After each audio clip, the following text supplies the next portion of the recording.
Sarah, what is going on in Texas? Right now, I'm pretty happy to have been born in Arkansas. Yeah, I bet you are, Rita. I appreciate you having me on. Yeah, what's going on in Texas is just absolutely reprehensible. Through our work with Texas Family Project, we actually uncovered this particular event over at Cathedral of Hope in Dallas, Texas, where, get this, they had that drag king that you showed give this sermon, which really, I don't recall any scripture being uttered during the sermon. It was solely about sexual and gender identity, which I'm like, I don't remember seeing this in the Bible anywhere. But on top of that, what you played was the after party, which was held at a gay bar down the street, where they had a fundraiser for the church. So the church was raising money off of these drag queens performing and making sick jokes about wanting to kill Trump supporters. It's just very, very, I would say, Rita, the opposite of what Christians are supposed to be. And yet it is happening. This is the largest LGBTQ church in the world, they say, here in Dallas, Texas. I wouldn't have thought that would be happening in Texas. Let's go to church now in Atlanta and listen to this preacher, Jamal Bryant. He's from an Atlanta mega church, massive congregation, and is indulging in some shamelessly racist abuse. I mean, this is just gross. I feel bad for them in the White House who are in there tap dancing for massa, wearing bow ties, shinning and grinding, laughing like nothing is funny. But I ain't afraid of the spooks that sat at the door. These runaway slaves hiding in the White House gonna throw my picture up thinking that I'm gonna be afraid. He is mocking their Trump supporters who happen to be people of colour, happen to be black, and using the most disgusting racial put-downs imaginable. How does he get away with this? If any white preacher made a comment like that, I mean, there would be front-page news. Yeah, you're right, Rita. And I mean, on top of that, you want to talk about, he mentioned runaway slaves. Well, I don't know what runaway slaves he's referring to. Perhaps he's referring to the runaway slaves who are leaving the Democrat plantation in droves, because that's what we're seeing with blacks, with people of color, with, Hispanics.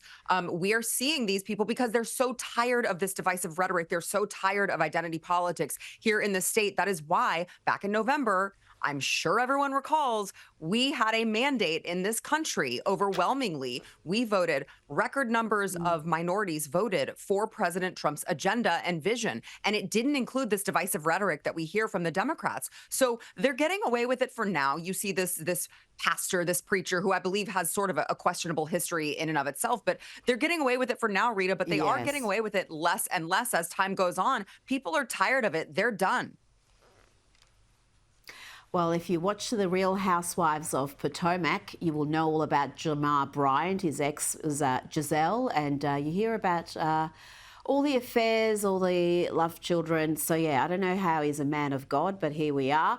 Now, let's talk about The View. Chuck Schumer was on The View, and I don't know if these Democrats get extra stupid when they appear on that show, but I was shocked to hear him mock Americans who want to see a cut in red tape, Americans who want to see their taxes cut. You know what their attitude is? I made my money all by myself. How dare your government take my money from me? I don't want to pay taxes. Or I built my company with my bare hands. Sarah, that's not a winning message, is it? I mean, how lost are the Democrats? They're completely and utterly lost. And on top of that, it's not just Chuck Schumer. You have numerous lawmakers in the Democrat Party who are coming out, and their message, their strategy, they think they're doubling down on the dumb rhetoric that lost them the election. They think that if they just go out and complain to Americans that we might pay less in taxes, that that's somehow going to get Democrats back on board. But the reality of the situation is that the majority of Americans are very excited about what's happening with DOGE. Who can look an American taxpayer in the eye, knowing how much we are taxed to death and knowing that our ancestors fought a war for far less? Who can look an American taxpayer in the eye and say, actually, we hate it that DOGE is rooting out waste, fraud, corruption. We want you guys to pay more in taxes. And you'll notice there, Rita, he also said your government. He didn't say our government. This is our government. These people work for us. And they seem to forget that over there in the Democrat Party, even though they were just reminded in November with the shellacking that they got. It's just really reprehensible what they're saying. And yet, despite that unhinged position, he's not left enough for many Democrats. There's calls to have him removed because he's not ideological enough, he's not left enough, he's not combative enough. I mean, are the Democrats in danger of becoming completely radicalised by the squad types, by the AOCs and Rashida Tlaib's types who are just going to see the party veer even further left? Yes, and we've seen the writing on the wall for several years now. And I mean, case in point, look who they just ran for president of the United States after Joe Biden dropped out. They had an opportunity to run someone who not only maybe had some sort of a moderate position on things, but also could coherently speak. And they chose to do neither of those things and run radical Kamala Harris. You look at the way that they're plastering Jasmine Crockett on television as often as they are. And I say to them, please keep plastering Jasmine Crockett's face all over mainstream media at any time of day or night. The best thing that could ever happen to the Republican Party is for them to continue parading these yahoos around, spreading a terrible message that will not resonate with most Americans, because now they have to deal with the fact that they have created these little radicals. They've created the squad. They've created the radicals that follow them. They've made all of these, this sector of Americans just completely radicalized over the climate, completely radicalized over Donald Trump and more. And they've made their bed, and now they get to lie in it. And we'll see how that works out for them. Well, I heard Don Lemon argue this week that AOC was the next leader of the Democrats. He was advocating for that position. So if that's where they are, good luck to them, because it's going to be an electoral bloodbath come 2028. Yeah. Now, I played footage just earlier of another apology correction on MSNBC. They managed to mix up Modi with Putin. They're so eager to spread propaganda about Trump and Russia that they got the Indian Prime Minister mixed up with Vladimir Putin. How is the US media coping during Donald Trump's second term? They didn't do too well in the first term. They were just in hysteria mode for 4 solid years. Are they a little bit more balanced now, a little bit more restrained? You know, it's funny because you sort of see two different ways of handling it happening here in the media. You see the CNN route, which is the guys at the top have decided, okay, maybe we need to redirect, maybe we need to course correct. You also see that with the Washington Post. You have Jeff Bezos, who is saying, oh, hold on, now we need to hire some conservative writers. Now, the problem with that is that I think that these people are too far gone. They've already lost the credibility. People are not going to all of a sudden trust the Washington Post or CNN again. But then you have the MSNBCs of the world who don't seem to be course correcting at all. I mean, you have Rachel Maddow, MSNBC host here, who was complaining about Joy Reid, who got her show canceled. And Rachel Maddow actually said to the entire country that Joy Reid was fired because she was Black. She was a Black woman.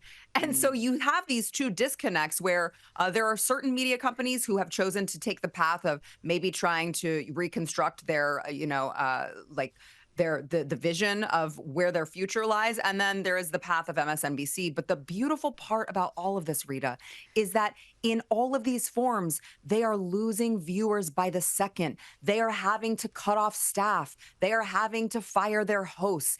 And you know what? I've got to say, it could not happen to a more deserving group of people. These are people who have lied to the American public for decades on purpose, either by omission or straight to Americans' faces. They lied about the Russia dossier. They lied about so much of Donald Trump's first presidency. They covered for Joe Biden during his presidency when he was half dead. We had a weekend at Bernie's dead president, and they covered for him. And now all of a sudden they want to come out and write books, tell all books about how Joe Biden wasn't competent when he was in the White House. These people are a scourge on America. And I am so glad that the chickens are finally coming home to roost when it comes to American journalists. And I use that very loosely in air quotes because I don't think they are anything of the sort.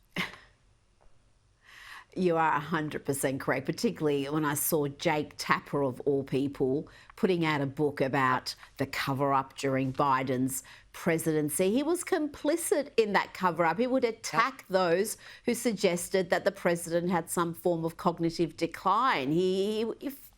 There's just so many instances of him behaving in that manner on camera, and then to try to memory hole that with this book. Outrageous antics. But Sara, Gonzales, we're used to that from the left. That's why we talk about it. Thank you so much for your time tonight. Really appreciate it. Thank you.